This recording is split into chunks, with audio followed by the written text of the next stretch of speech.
al no haber contacto con los profesores, al no estar, digamos, la estructura educacional funcionando de manera como era normal. antes, no hablemos normal, hablemos como era antes, porque la normalidad, ahí nos podemos meter en otro, que es lo normal o lo anormal.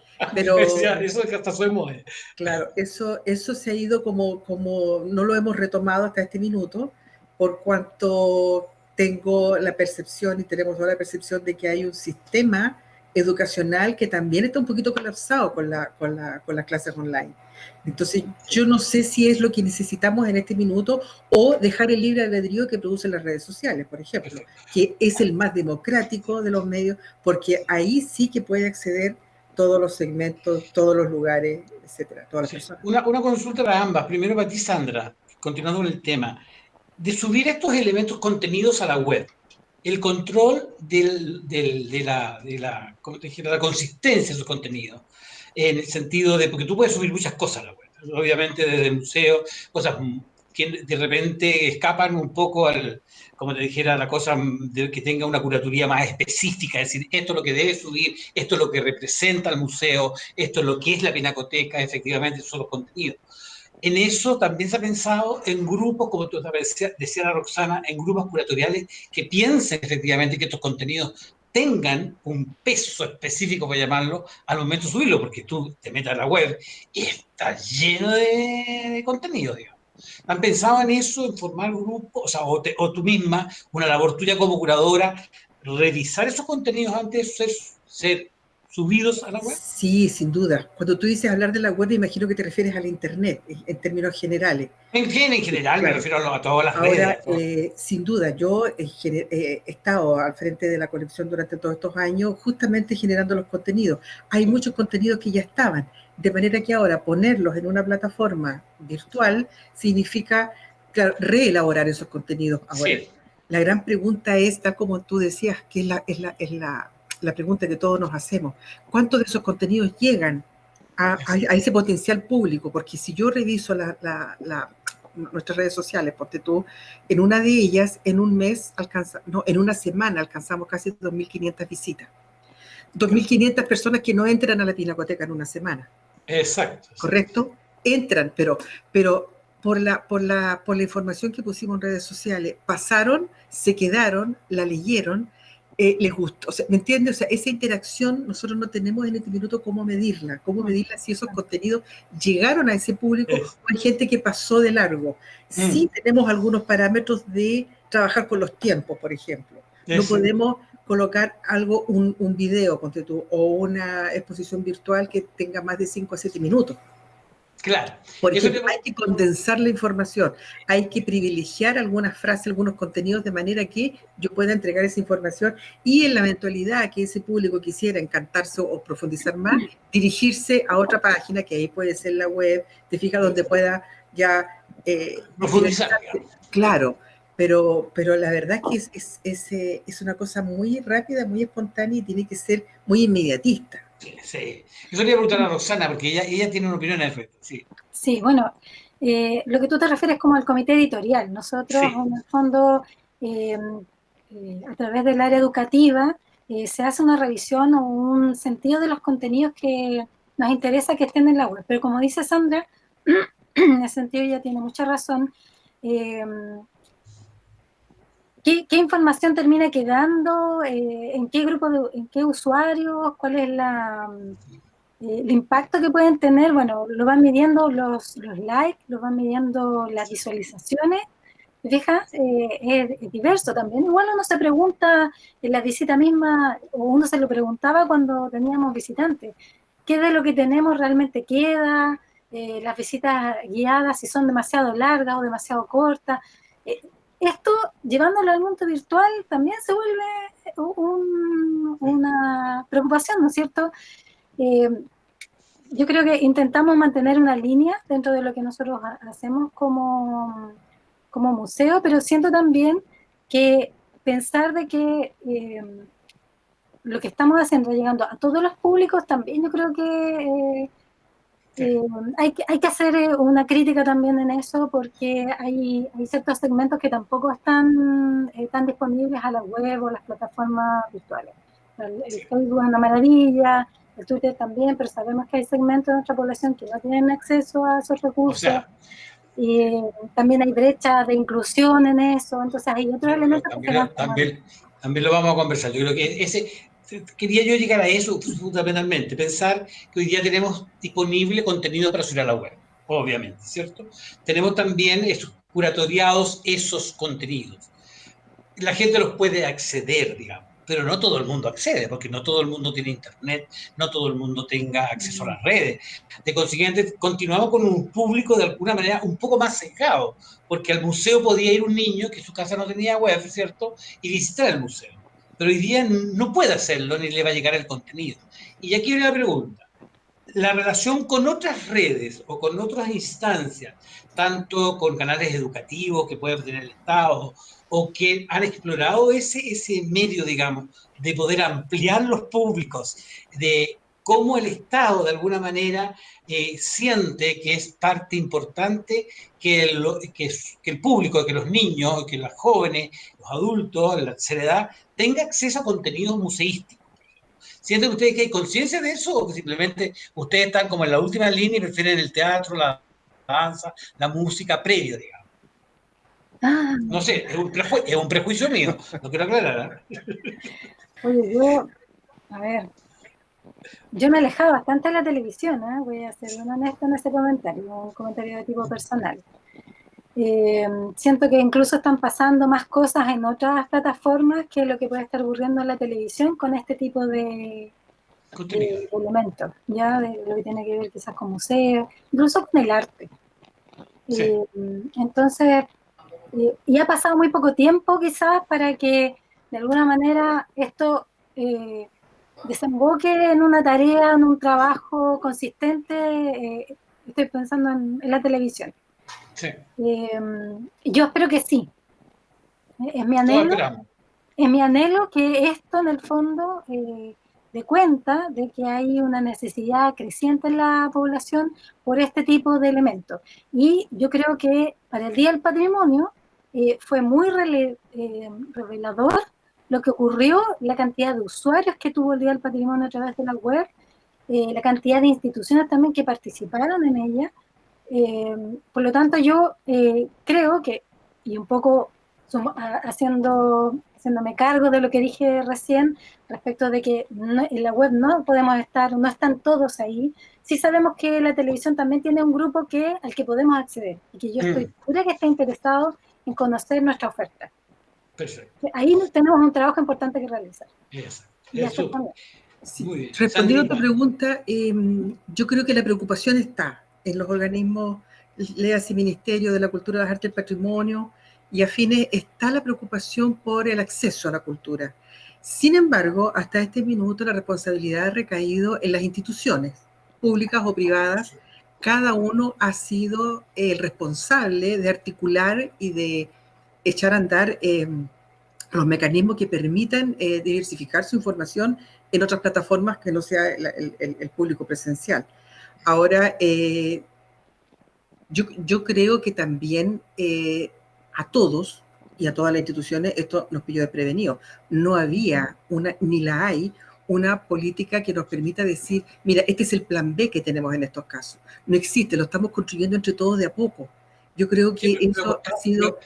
Pero Sandra, ha costado un poco, porque independiente que te pide sorpresa de repente, o sea, el Estado o las organizaciones gubernamentales, administrativas, deberían siempre tener un plan B, un terremoto, un maremoto, siempre tú deberías tener una forma de reaccionar. Una pandemia, obviamente que pilló a bueno, a los países más desarrollados, obviamente tuvieron reaccionar mejor en el tema museístico y en el tema, digamos, de colecciones, pero efectivamente, porque yo veía el otro día, perdón que te interrumpa cortito, Sí, no debe.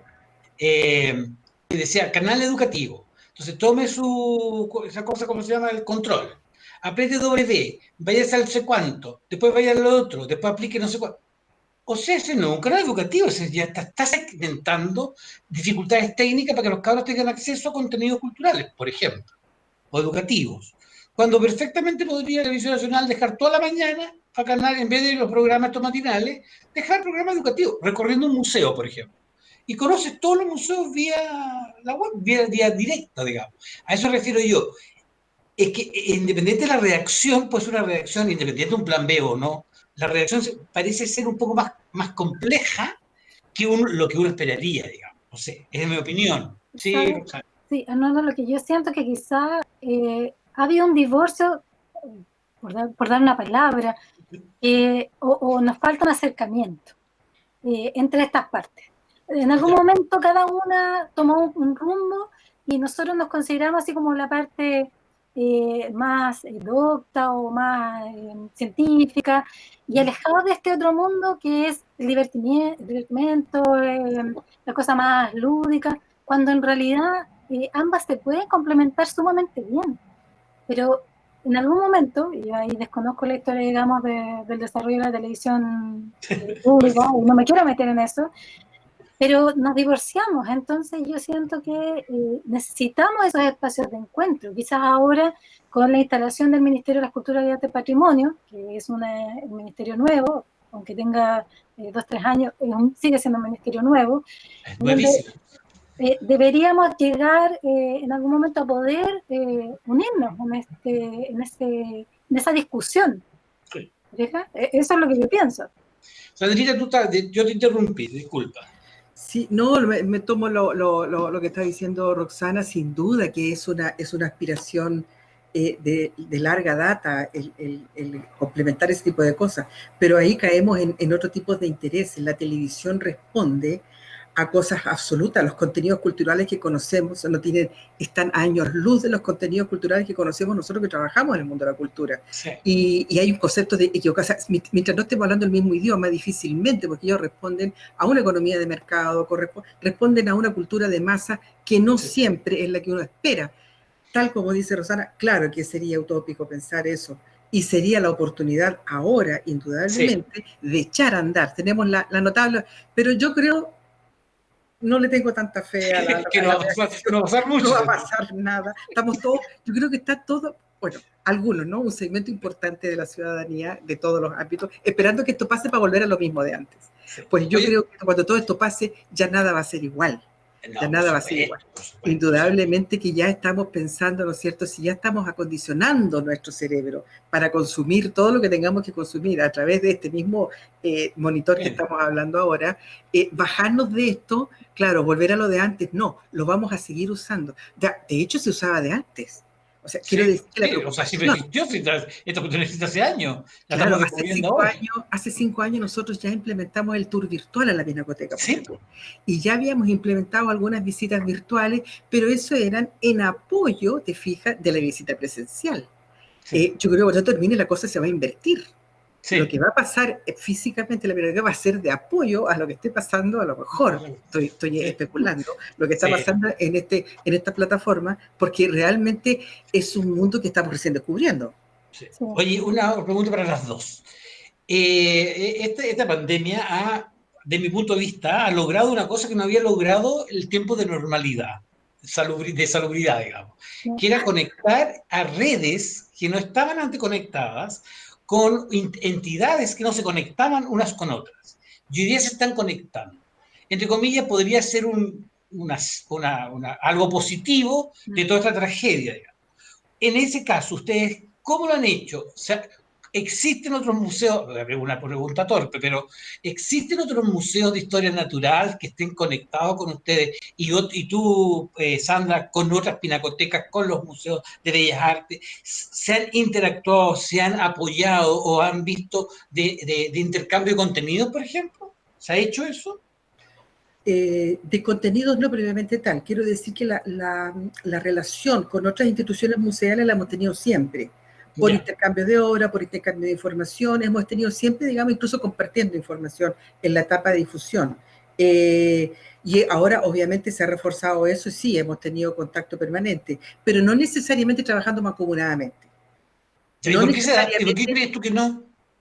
Porque yo creo que estamos tan metidos, te fijas, en cómo lo hacemos ahora ya para poder salir al mundo, te fijas, sí. con una colección o con exposiciones que están cerradas hace meses, que yo creo que no ha pasado eso porque yo creo que hay espacio para todo. Es decir, Sí. cada uno puede tener su propia oferta cultural, oferta de consumo de arte o de consumo de exposiciones, y cabemos todos. Quiero decir que no es necesario a lo mejor estar todos juntos en un solo objetivo.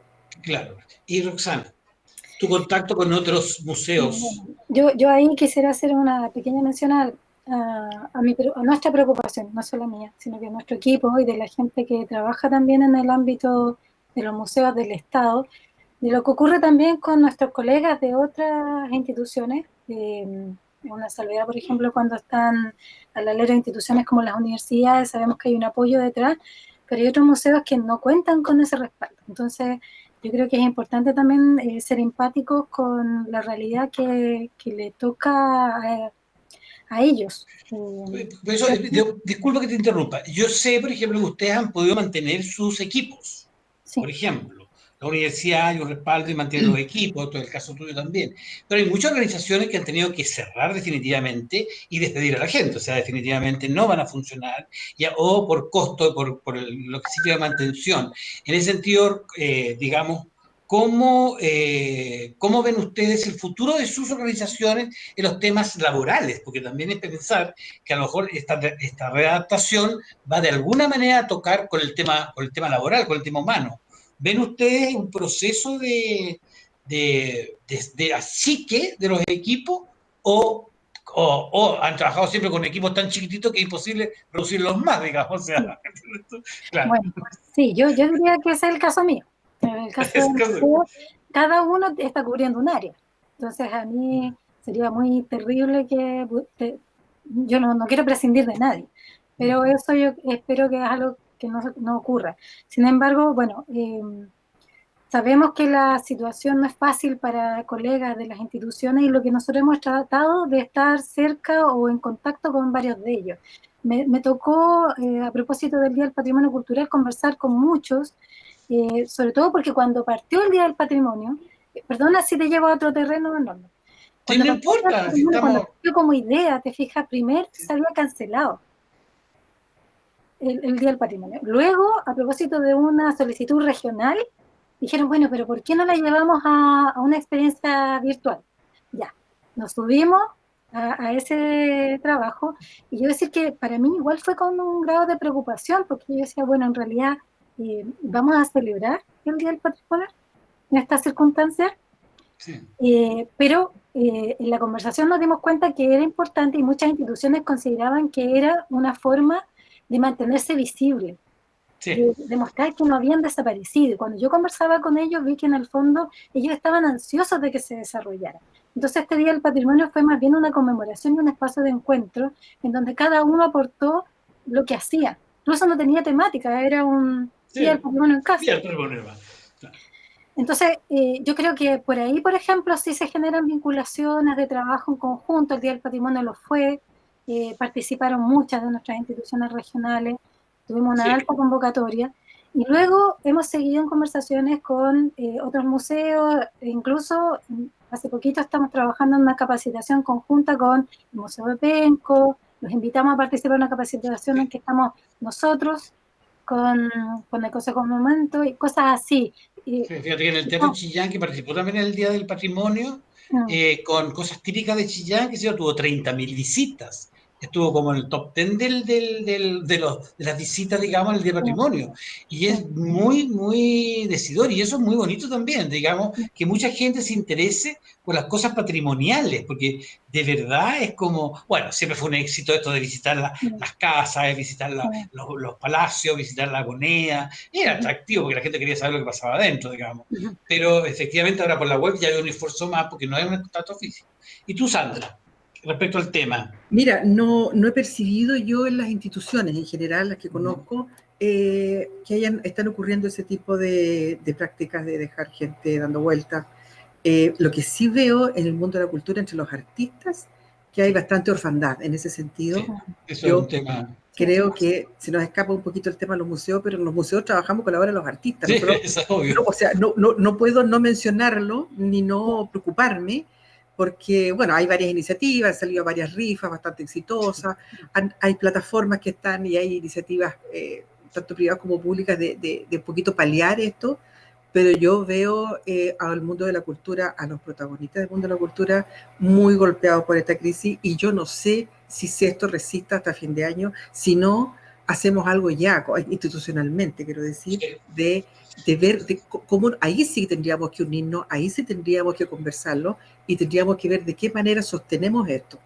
Sí. Porque si bien hay gente que dice que la cultura es el último eslabón, no, es al revés. Yo creo que en tiempos de confinamiento, hoy en día la cultura es el gran protagonista.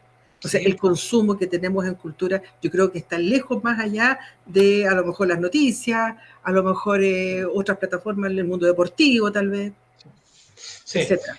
No, yo, mira, en todos los programas que hemos hecho, generalmente con todos los gestores culturales que hemos tocado los diversos temas, el tema recurrente es la gran precarización del mundo cultural, eso está claro. Que hay que buscar soluciones, hay que buscar soluciones, que el Estado ha sido lento en reaccionar, ha sido lento en reaccionar, de que efectivamente hoy día la comunión del independiente del sector que tú representes, sea audiovisual, artista visual, escultor, cineasta, lo que sea, digamos, es transversal el tema, y de consiguiente hay una igualdad, entre comillas, en la precarización. De consiguiente, hay que buscar una solución, porque en el caso de ustedes podría ser efectivamente que pasada la pandemia y se autorice el acceso del público presencial, maravilloso. ¿Cachai? Porque ustedes van a tener esos grupos que acceden a su espacio, pero la gente que quedó precarizada va a seguir precarizada.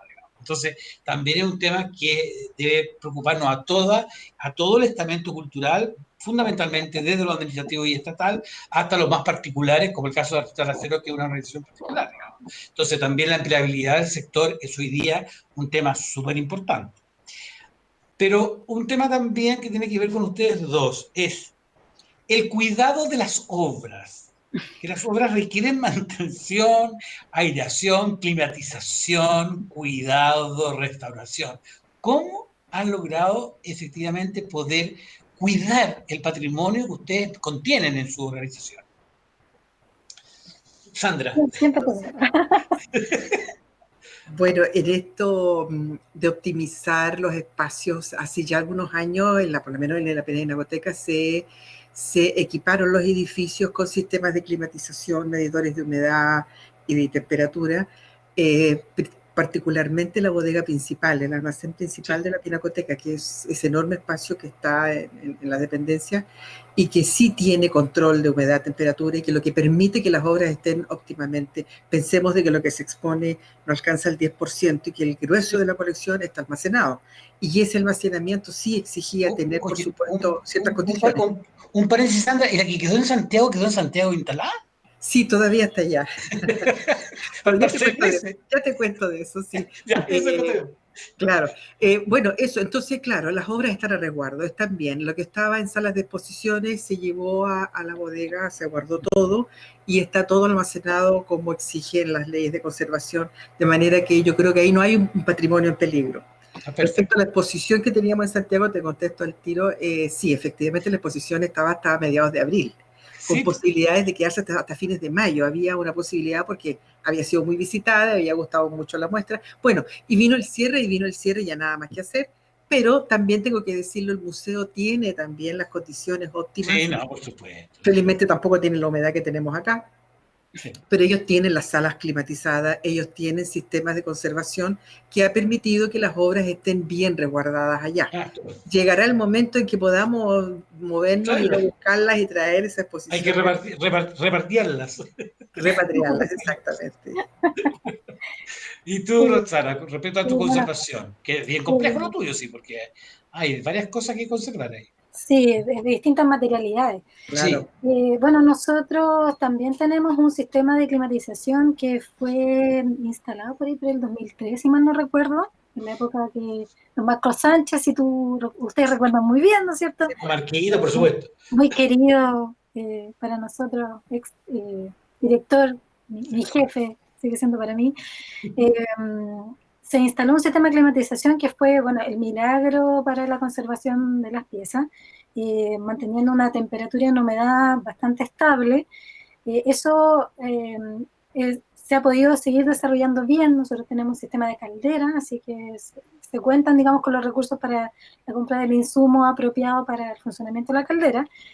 Se monitorean cada cierto tiempo también los índices de temperatura y humedad, así que por ese lado yo estoy bien conforme de cómo se ha procedido en eso. ¿Qué te puedo Roxana, decir? un paréntesis, Roxana, y ese proyecto que tenían de un nuevo museo que iban a construir, que iba al lado de la biblioteca, el Museo de los Derechos Humanos, eso Sí. quedó, ¿qué pasó con eso? Bueno, ¿Sabes algo?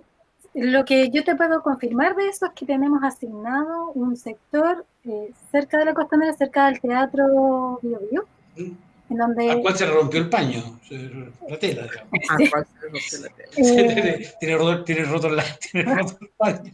sí. Suena feo el término. Ahí en el fondo está pensado el futuro museo. Bueno, las circunstancias de hoy día, tú entenderás que nos obligan como a quizás aplazar ese proyecto. Esperamos no mucho, porque si bien el museo tiene buenas condiciones, en este momento activas ay, de clima, esta Climatización. información de climatización, gracias. Lo que nosotros tenemos como problema para el museo son los espacios. Nuestros espacios están llegando a un colapso importante por el material arqueológico, paleontológico, de distinta índole que llega al museo. Y la solución que nosotros vemos en un mediano plazo es poder migrar a un edificio que pueda contener depósitos de envergadura para ellos. Esa es nuestra principal preocupación.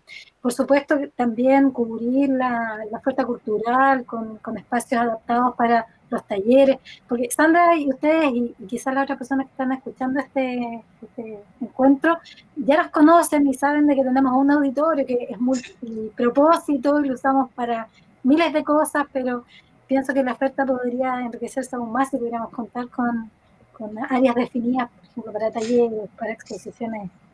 Roxana, ¿de cuántas piezas es la colección que ustedes tienen? Al Sí, menos. nosotros yo creo que superamos las 15.000 piezas. Mira. Pero en realidad casi como 15.000 registros, porque las colecciones biológicas, por ejemplo, se enumeran una y esas pueden tener una secuencia de más elementos dentro de un solo registro. Entonces son bastantes piezas. Y como les comentaba, el hecho que seamos una institución reconocida por el Consejo de Monumentos, bueno, eso no me contaba, pero estamos reconocidos como depositarios del material paleontológico y arqueológico que pueda aparecer en la región, entonces igual eso va sumando al depósito. Sí. En Sandra, te voy a hacer una pregunta así como creadora, como escultora. Y relacionada con la conservación, tú te has caracterizado por tener mucha cultura pública. Hoy día esa cultura pública, me imagino que la mantención ha sido súper compleja, porque la priorización de dónde está ubicada seguramente los municipios o el ministerio, que se yo, ha priorizado los recursos en otras cosas. ¿Tú has sabido algo de la escultura pública en algún momento? ¿Cómo ha ido eso? Mira, no he sabido, pero se sabe de siempre, no de ahora, de siempre, No, no es por que, la pandemia, digamos. claro, que con o sin pandemia, mantención no se le hace a la cultura pública. Sí, sí, sí. O sea, difícilmente. Sí hay algunos municipios más preocupados que otros, no quisiera ser injusta, Talcahuano ha sido bastante preocupado de pintarlo de vez en cuando, de mantenerlo, cortar el pasto que está alrededor, Concepción también, pero en general también los artistas cuando trabajamos para el espacio público, una de las condiciones debe tener la obra es ojalá cero mantención, ojalá una obra que permanezca, o sea, materiales, te fijas, y una morfología que no implique peligro para el público, que permanezca en el tiempo, que no necesiten mayores mantenciones, porque la idea es justamente que se sostengan solas. De manera que las obras en general, que por lo menos las que yo conozco y las que tengo en espacios públicos, no se le han hecho mantención porque tampoco la han necesitado mucho. Te lo pregunto porque estábamos justamente hablando, y es un museo al aire libre, digamos, o sea, Claro. son exposiciones al aire libre, estamos hablando del tema del museo. Para ir redondeando un poco al final de la idea, ¿cómo ven el retorno? ¿Cómo ven ustedes lo que viene? Ven, yo un poquito persistente la idea, ven a un Estado más consciente del mundo cultural y del cuidado, porque va a venir elecciones, o sea, la nueva constitución, donde todos queremos que se consagre el derecho a la cultura y el derecho al patrimonio, etcétera, etcétera. ¿Cómo lo ven en el futuro ustedes? ¿Cómo lo perciben? ¿O tienen una nebulosa? No sé, bueno, ahí, ¿cómo lo ven? Tú, Roxana. Bueno, yo voy a hablar desde el espacio del Servicio Nacional del Patrimonio, con quien dialogamos más estrechamente. Yo creo que, yo no me atrevería a decir que todos lo tenemos claro, ni que las instituciones lo tienen claro, ¿ya? Porque también se están viendo las reacciones y las situaciones que están ocurriendo en otros lugares del mundo, donde ha pasado la pandemia y después vuelven a ocurrir, ¿no es cierto?, nuevos contagios, esas cosas. Entonces yo pienso que por lo menos desde mi área sí hay cautela. Y si no la ponen ellos, la estamos poniendo nosotros, que estamos tomando las El terreno, decisiones digamos. en terreno, ¿ya? Sí. Yo pienso que nos quedan todavía algunos meses como para entender cómo va a ser ese retorno. Y a pesar de que nos hace falta ese contacto con el público, no podemos ser tan descuidados como para abrir nuestras puertas sin contar con los medios de control o los protocolos adecuados de acceso. En eso incluso debo decir que la ministra ya nos ha mandado algunas circulares con sus preocupaciones. Me refiero a Consuelo. Y yo creo que así como se ha visto en este último periodo el trabajo, ellos están muy atentos también a nuestras propias comunicaciones, a lo que nosotros estamos entregando de información, porque no solamente son los usuarios, son también los equipos de trabajo. Exacto. Ellos también tienen sus particularidades, sus riesgos. Es una institución que cuenta también con personal, algunos en edad de riesgo, Sí. o que tienen niños o familiares. Entonces, todos son elementos que uno tiene que poner la balanza. Considerar, digamos. Claro, que hay que considerar. Y yo en este momento, por ejemplo, cuento con algunos nada más para hacer los sistemas de turnos, porque hay otros que realmente creo que sería una responsabilidad de mi parte pedirles que estén yendo al museo y están solamente con funciones de teletrabajo. Yo no estoy respondiendo a tu pregunta. Sí. La verdad es que es muy Te he dado mucha vuelta. Sí, es muy difícil tomar, o sea, como proyectarse en el tiempo. Creo que es una conversación que hemos tenido en los equipos internos del museo, con otros funcionarios de la institución, con otras autoridades, pero creo que lo que sí yo he percibido es que hay un interés por conocer las problemáticas en nuestro servicio y estar atentos, porque una vez que empezó todo este tema, yo creo que fuimos de las primeras instituciones que cerramos. Sí, ¿Ya? Tú sabes que nosotros recibíamos extranjeros, visitas. Eso podría haber significado caldo cultivo ideal para contagio. Entonces yo creo que en ese sentido se ha trabajado con prudencia. Perfecto. Sandrita, tú que estás inserta como pinacoteca en una organización mucho mayor que la Universidad de Concepción, ¿cómo lo ves tú o has tenido contacto ya de visualizando a futuro un reingreso y cómo sería digamos? No hay un plan así escrito, porque eso todavía es prematuro. Sí. Pero yo veo también, opino lo que dice Roxana, se va a ver un retorno paulatino, va a haber mucha cautela, aún pensando de que suponiendo que llegue el día que digan, mire, ya no hay más peligro de contagio, esta cuestión se salió la vacuna, se fue el coronavirus, salió la vacuna, cualquier cosa, ya no hay problema, o sea, podemos hacer vida a la calle, a todo. Yo creo, aún así vamos a tener todavía un poquito de miedo a la población, etcétera, etcétera, y ahí vamos a tener que salir a la conquista nuevamente de los públicos y de ver de qué manera hemos capitalizado lo que ha pasado en estos meses de pandemia con nuestras presencias virtuales, de qué manera capitalizamos eso para acarrear estos públicos de nuevo a las salas y a los museos. Sí. Ahora, Dinos. lo último, de tu pregunta también respecto a lo que pasa, digamos, desde el Estado y de qué va a pasar con esta tremenda expectativa que tenemos con la nueva Constitución y qué pasa con el mundo de la cultura. Yo veo que sí hay una preocupación y veo que sí, o sea, tengo optimismo en ese sentido, por cuanto hay una ciudadanía que está mucho más informada, mucho más valorativa respecto a los bienes patrimoniales. Hace 20 o 30 años atrás tú hablabas del patrimonio y la gente no tenía la noción muy clara, como hoy en día lo que queda reflejado en el Día del Patrimonio, que la gente se vuelca a los edificios y a los museos a conocer, lleva a los niños a la familia. Ahí hay un síntoma que me dice de que hay una ciudadanía que no solamente está valorizándolo, sino que además está posicionándose en esos territorios. Y eso creo que va a ejercer la suficiente presión social que va a permitir que con el nuevo ordenamiento tengamos un nivel protagónico y el deber que debe tener en toda sociedad. No, tú lo dijiste en alguna parte, Sandra, que me pareció re interesante, es que vamos a valorar también o a evaluar cómo las redes van a influir en lo que está pasando hoy día a posteriori. O sea, si nos sirvió esta, de alguna manera bien liviana de decirlo, vitrina, que fueron las redes, para si eso se va a traducir efectivamente en un público presencial en los museos y en los organismos como los nuestros, digamos, porque efectivamente hoy día la oferta es tan alta, no sé, voy a poner un ejemplo europeo, pero el Louvre tiene los recorridos virtuales, ha hecho miles de cosas y vamos a ver si cuando abren las puertas, pero el Louvre abre las puertas y se va a llenar igual, digamos, porque es el Louvre, digamos.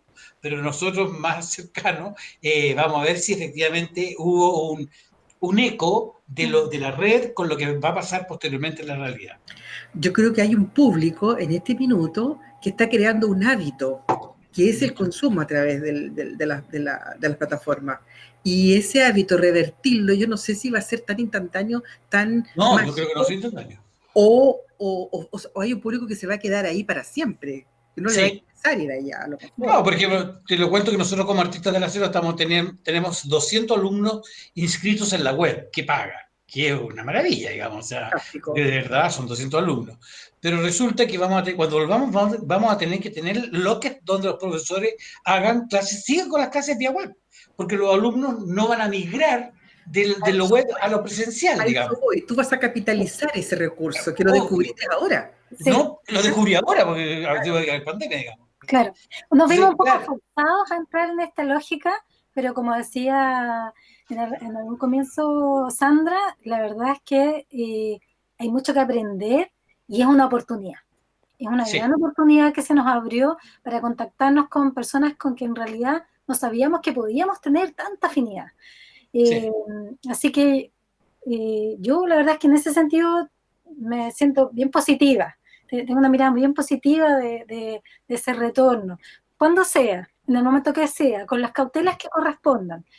Pero yo de verdad pienso que vamos a ir avanzando en ese sentido rápidamente y bueno, ya alejado de este temor del coronavirus, poder retomar con fuerza como lo hacíamos antes, pero ahora sumado a toda esta experiencia virtual que nos conecta con otros públicos. Yo lo comparto con ustedes también, sin olvidar, sí, obviamente, que hoy día lo está pasando muy mal el mundo creativo y el mundo cultural, digamos. O sea, yo creo que efectivamente uno puede pensar, volver, lo que te ayuda a la web, estas nuevas redes, etc. Pero hay un sector de nuestro sector, digamos, sector humano, que lo está pasando realmente mal porque lo tiene.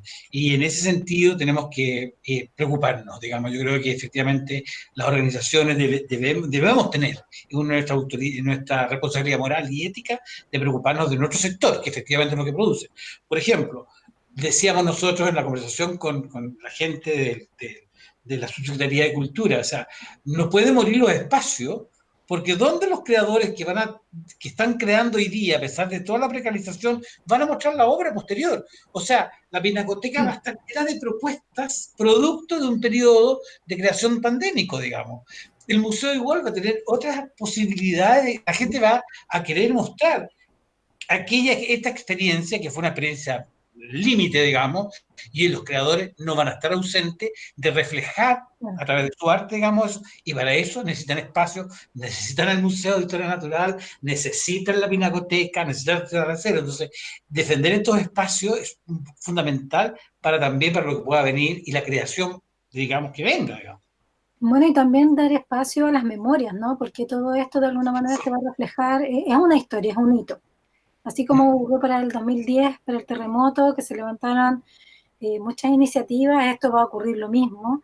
Y yo siento que también tenemos que estar súper atentos a poder recoger también las memorias para que, o sea, estas situaciones van a repetirse en el futuro y que queden plasmadas también, porque el patrimonio no es solamente nostálgico, el patrimonio también salva vidas.